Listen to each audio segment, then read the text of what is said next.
Assalamualaikum warahmatullahi wabarakatuh. Perkenalkan, nama saya Lali Devdrani. Di sini saya akan membacakan cerpen yang berjudul Rekayasa Sejarah Sipati untuk memenuhi tugas penulisan kreatif sastra.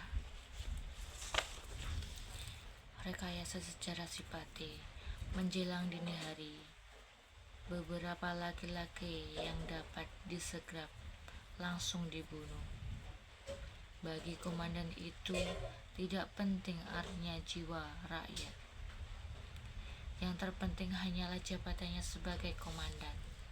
Ketika pagi datang, mayat-mayat itu dikumpulkan di halaman masjid. Seluruh penduduk disuruh mengenali mayat tersebut. Beberapa orang menunjukkan salah satu penduduk disuruh mengenali.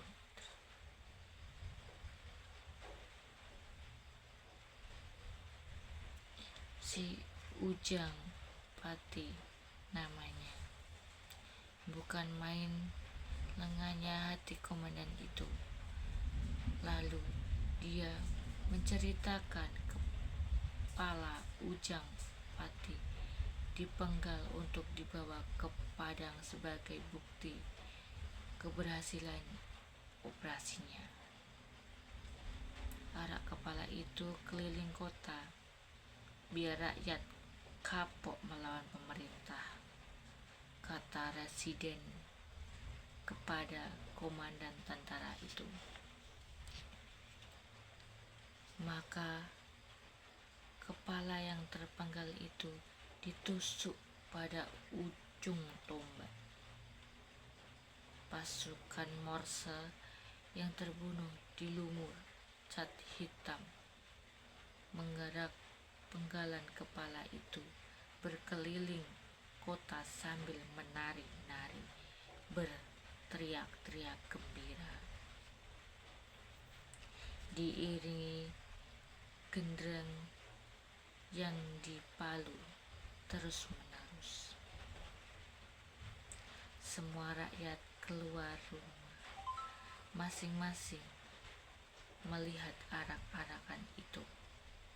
Namun yang merasa ngeri kembali lagi tergesa-gesa masuk ke rumahnya. Ada perempuan yang jatuh pingsan demi melihatnya.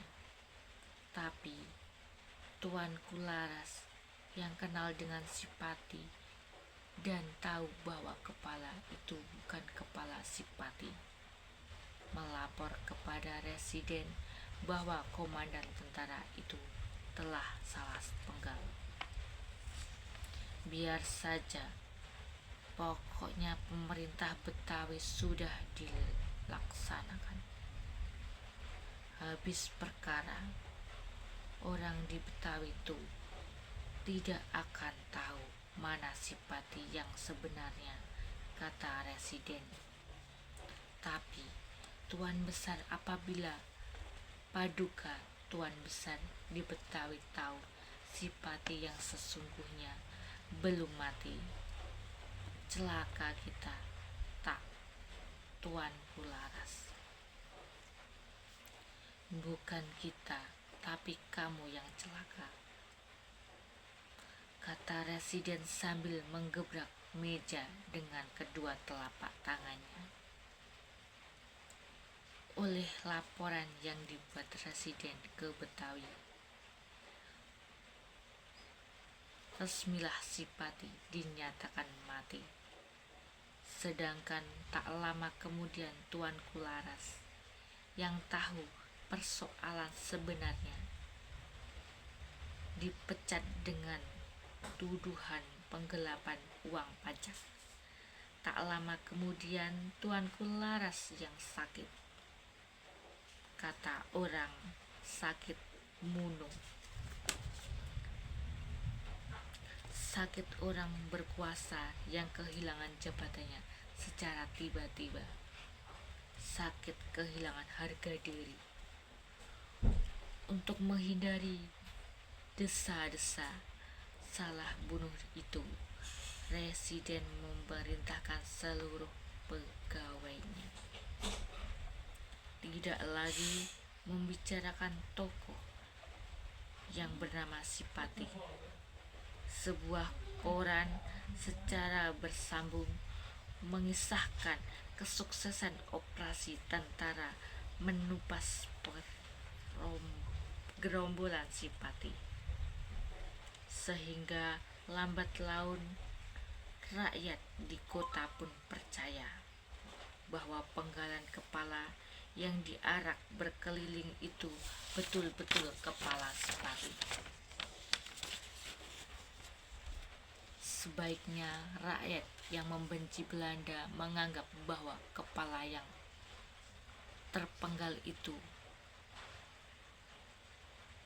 kepala seseorang pahlawan bangsa. Namun, kisah Sipati yang sebenarnya benar-benar berlain. Hasil penelitian calon sarjana itu berkesimpulan seperti yang ditulis dalam, bahwa demi melihat begitu banyak korban, anak-anak menjadi yatim dan perempuan menjadi janda, para penghulu desa rapuh minta kepada Sipati agar meninggalkan kampungnya untuk sementara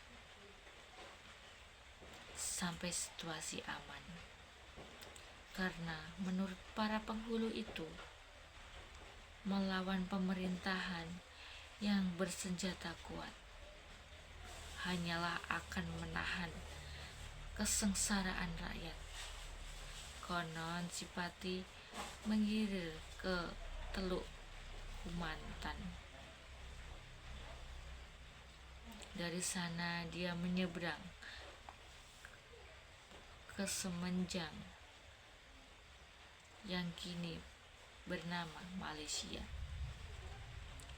Namun dendam rakyat, keluarganya terbunuh, istri-istri yang kehilangan suami, anak-anak yang kehilangan ayah, tidak hilang sama sekali oleh kekejaman operasi tentara yang mereka alami itu. 20 tahun kemudian, generasi lain melainkan pemberontakan lagi. Beberapa dengan pemberontakan komunis tahun 1926. Namun mereka pun masih dilakukanlah. 20 tahun pula setelah itu kembali rakyat melawan. Perlawanan yang berakhir ini dalam rangkaian perang kemerdekaan bangsa Indonesia yang tercinta.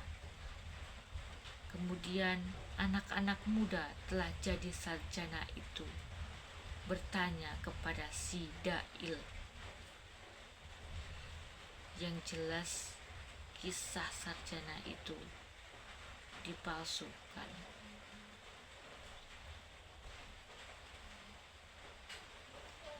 Bagaimana meluruskannya?